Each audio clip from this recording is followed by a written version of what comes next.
Well, I think, hey, hold it right there. I'm JC Pilcher, and this is JCPC Apologetics.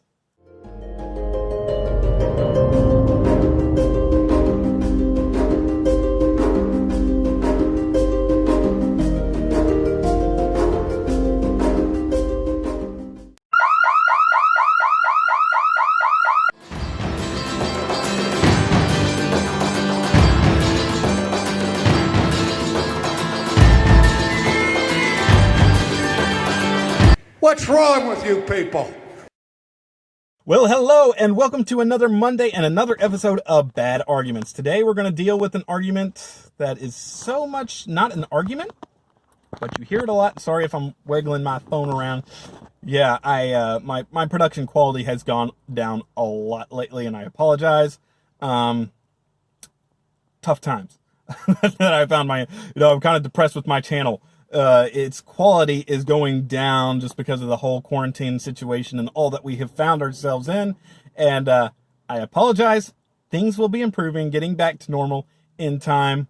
I will be using an actual camera again. My audio and video quality will have an increase, but the current situation that I'm in prevents me from putting out the quality that I used to do. Things will be improving. Don't worry, guys. With that said, yes, today we're dealing with a subject in bad arguments that you hear a lot. And people don't say this one so much as an argument, but still it needs to be addressed. And that is when you get in a debate, discussion, very often with well-meaning people, they resort to, well, I think ABC. And my answer to you is basically, I don't care what you think. I think something different. Otherwise, we wouldn't be having this conversation. That dude down there, he thinks something totally different than either one of us about this subject. There are roughly 8 billion people in this world. They all think something. There have been many people before us who thought something. It doesn't matter what you think about a subject. What matters is truth. We as believers, and this one I am directing more at believers because, lost people, it's really not great to use that discussion as well. Well, I think this, I think that.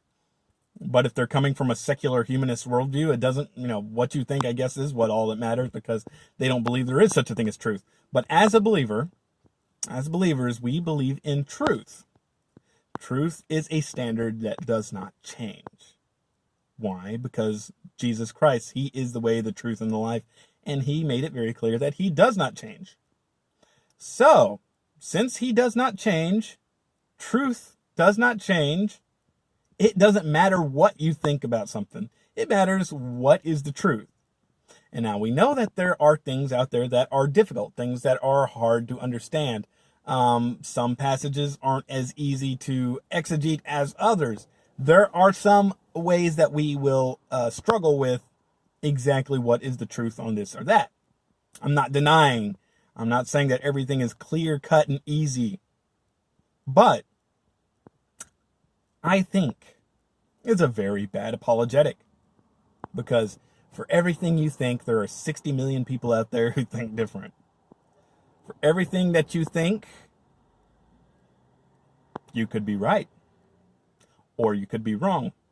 Truth is what you think. Might be a mixture.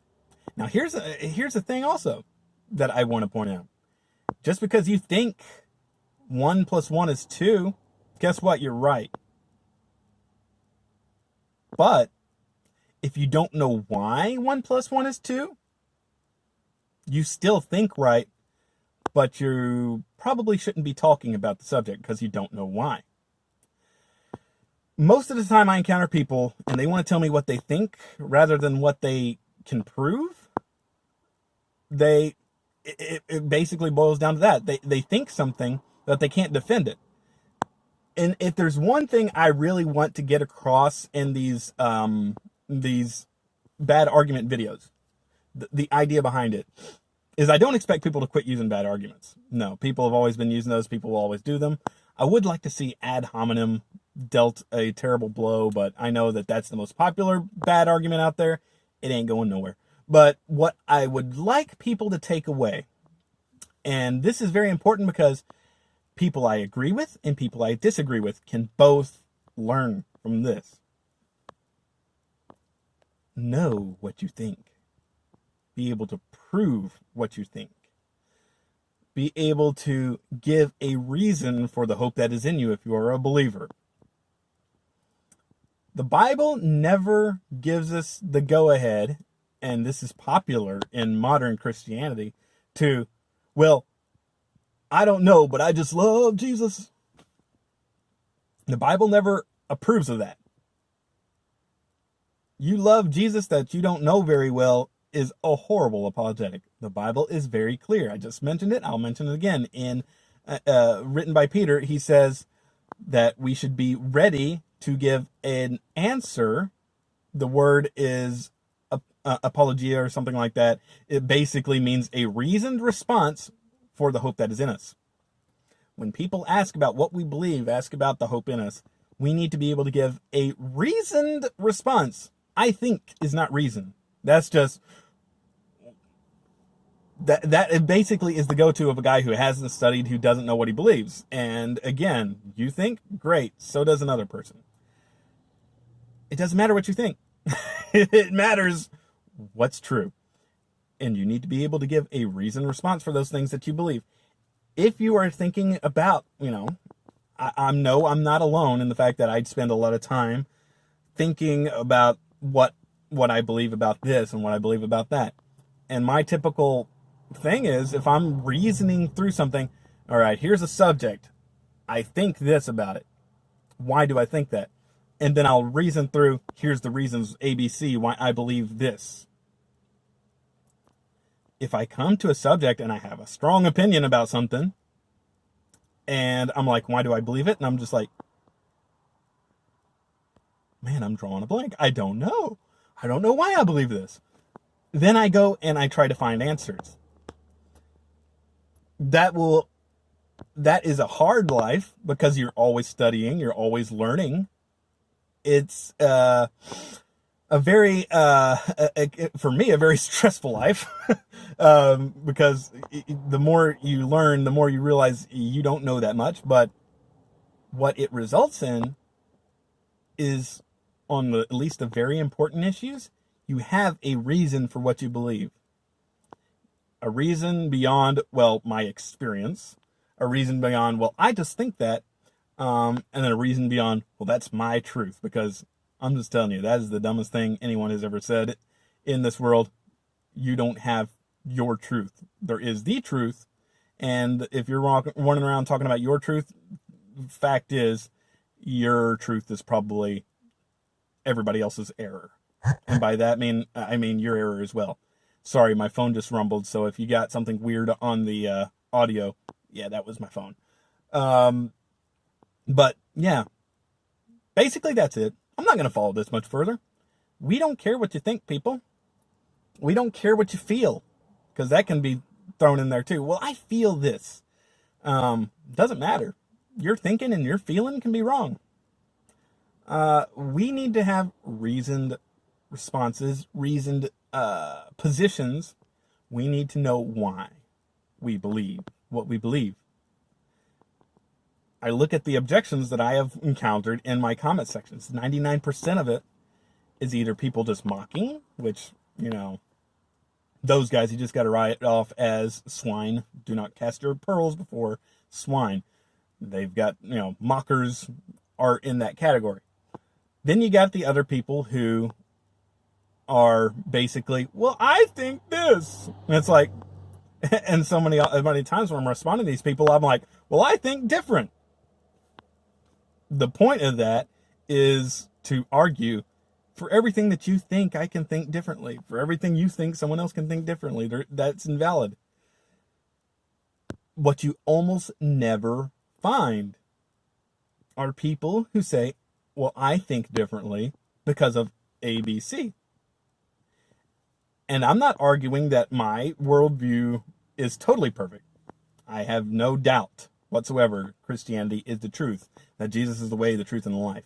but of some areas of adiaphora, some areas of secondary importance, I could be wrong. I could be wrong on eschatology. I very well admit that. But I have some reasons for the eschatology I hold.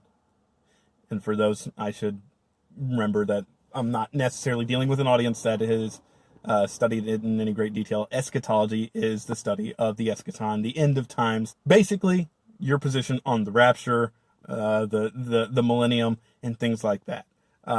That's basically what eschatology is. It encompasses much more than that, but that's just kind of a surface view. What you believe about something like that, even whether you're right or wrong, you need to have reasons for why you believe it, not just because, well, my pastor told me so, mom and dad, they told me so, or anything of that nature. You need to have reason, evidence for what you believe. Doesn't mean that your evidence and your reason is always going to be good. You could still have some reasons for what you believe and be wrong. But I have more respect for those people in my comment sections who are dead wrong, but at least make a case to try to prove that they're right. I have more respect for those people than the people who just come in there, well, I think differently. Big deal. Most people think differently than me. Most people think differently than you. Have some reasons for what you think, folks, or be quiet. So with that said, I hope this has been helpful to you guys. If you have stumbled on this video and you say that you are a Christian, and you think that you're a Christian, but you don't know why you're a Christian, I've got a video just for you. It's called What is the Gospel? And I'm going to leave it linked after this one's over. And I recommend that you click on that video because it is possible that you can't really articulate well what you believe and you still be a Christian. You just be a baby one. That's not an excuse for not being able to defend your faith. So click on that video so you can learn what we know, what we Christians believe when we say we believe the gospel. And it may be that you find out that you're not a Christian. You said you're a Christian because mommy and daddy told me to. It may be that you call yourself a Christian because, well, I grew up in America. In America, we're all Christians, which is definitely far from the case anymore. Maybe that you just do it because it's cool. The guys you hang around with are Christian. There are many reasons why you might call yourself a Christian and in fact be an enemy of the cross. With that said, if you are a guy out there and you are, you don't deny being an unbeliever, then I definitely recommend that you click on that video as well. But with that said, I've spent enough of your time. God bless. Have a great day. We'll see you next time. What's wrong with you people? I'm serious.